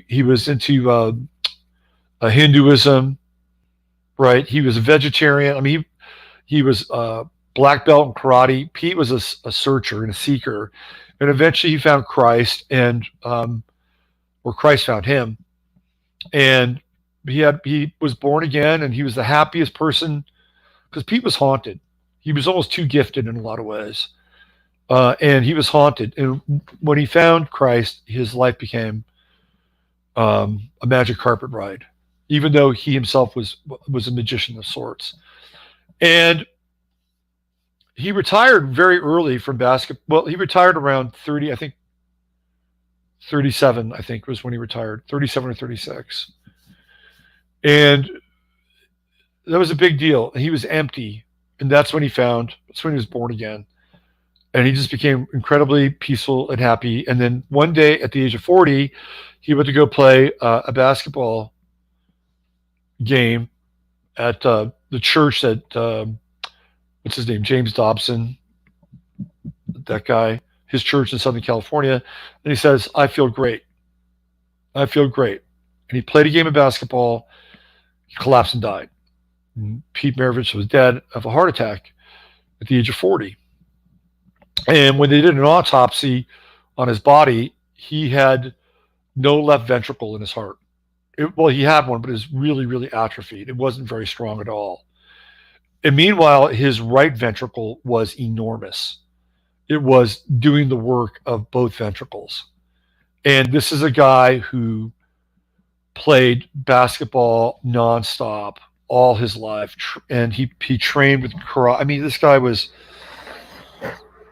he had no meat on his bones. He was that active, and he was a miracle, right? Pete Maravich was a miracle. Like, he could have dropped dead anywhere along the way. Nobody knew that his right ventricle was massive and his left ventricle was really atrophied. But he didn't know that, right? He didn't know that. His father didn't know that. What would happen if Pete Maravich knew that? He wouldn't have played basketball. I guarantee you that. He wouldn't be able to accomplish what he was able to accomplish, which was he changed the nature of basketball. Like, there wouldn't be a Stephen Curry without a Pete Maravich. He was a very influential character in a lot of ways. He was way ahead of his time. And he influenced people, especially when he found peace, right? So if they'd found out about his condition, he would never have played basketball. There would never have been a Pete Maravich. Wouldn't have been. So that's a case of not knowing about, what your condition theoretically is. And what happens when you really don't know that. And that's not to say that you shouldn't be ignorant of your health, and you need to be aware of your health. It's important. I'm just giving you an example, like a real-time, real-life example of something that I'm kind of getting at here. Like, I think they're doing us a favor. We don't really know it, but they're doing us a favor by not allowing us to go into these fucking hospitals. What they've done is they've consolidated every single disease in history, every single malady into one disorder or one planetary malady, and that's the theoretical COVID-19. Nothing else really exists now, right? So if that's the case, then theoretically they've just cured all the other diseases that they have profited in so handsomely over the years. Now they're all in on one. Think about it for a second. Hey, there's Jennifer Rubin. I got to go into the void. I'll be right back because I can't get your comments. I'll be right back. Don't go away.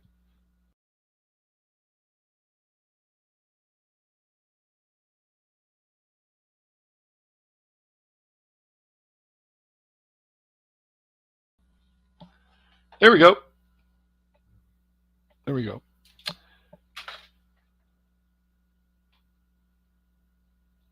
Did you see the guy with COVID who got $1 million bill from the hospital and thought he could crowdsource the payments? Oh my God. That's crazy. Jessica wants 3 hearts like an octopus. Why not? Don't cows have like 4 stomachs? Let's see. Gone squatching. I've heard that when one reaches a certain stage of enlightenment, the heart grows a fifth chamber. Interesting. Very interesting. Gotu cola is great for high blood pressure. One time I ate a gotu cola salad. It was really good. And you know what? Quite salutary. It helped my clarity immensely. People with good health insurance get every test under the sun. Yes, absolutely. Let's see what else we have here. Christine says, turns out my poverty is an asset. I can't afford the systems in the cult of death. I'm with you. I'm right there with you, sister. I'm right there with you. Paula says, I love that theory, Robert. Doctors have been sued for misdiagnosing cancer in order to sell. Yeah, they've done us a favor. They've done us an inadvertent favor. Now they've rolled it all up into one giant, one size fits all, you know, um, death germ. But other than that, it's done. All those things are done now. We're over it. We're totally over it. The human body is very intelligent. With heart blockage, the body sometimes grows. You're right, CS. The body is really intelligent. If it wasn't messed with so much, we'd be amazed at what our bodies could do. How about 10 hearts, like an earthworm? If that is true, 10 earthworms have 10 hearts. Really? Wow, that's something. I didn't know that. Yes, dehydrated. You know what I had the other day? I had a coconut water, which I like. I had a Coke. It's one of these coconut water companies. Coconut water with espresso is really good, and it's one of the few beverages that simultaneously hydrates you and dehydrates you. Look who's here. Here she is. Yeah. Little diva. Little diva. She's such a bitch sometimes, I'm telling you. I love her, don't get me wrong. But she's not she's not the most pleasant personality. Trust me. They put jellyfish DNA in the vax. Yeah, so you can glow. So they know that you took the vax. You know that if you took the vax, hi Chrissy. Yeah, you'll glow like a jellyfish. You'll glow like a jellyfish. Let's see. Let me just show you this one more time. I just want to remind you. What's going on in Belarus.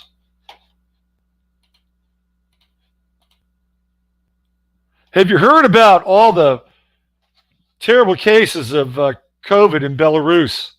Devastating the country. Devastating the country.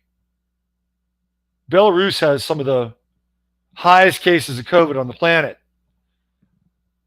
No, that's not true. You don't hear anything about Belarus around people being sick with COVID, do you? And yet, this right here. I'm gonna play with the music. Let me play. I played this yesterday without the music. Let me play with the music. It's really cool with the music. Here we go. Here we go.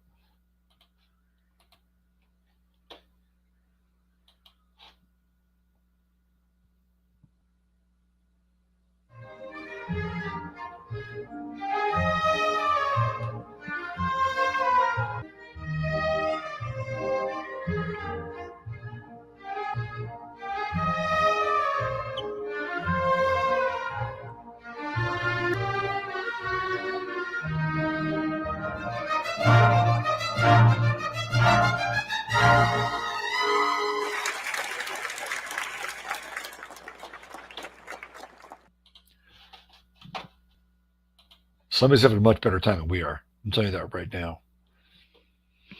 So I just want to leave you with that. We hit 2 hours today and covered plenty of news. Plenty of ephemera and errata. So I'll be back tomorrow night, and we'll look at no Sunday night. Maybe we get a Masaki to pop in for a few on Sunday. That would be cool. That'd be very cool. Hey, Sandra Duncan's here. Good to see you. All the babies will look like Bill Gates. That would be terrifying. Terrifying. Okay.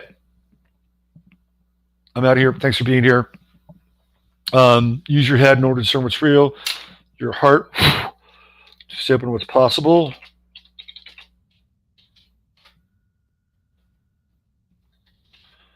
Join me on Sunday night. We're going to be looking at the astrology of 2021.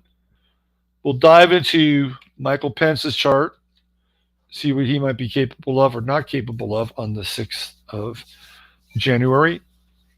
Maybe we'll get Masaki to do a little numerology if you stop on by. And that's it for today. Chatlandia, love you. Everybody else, I feel the exact same way. Bye for now.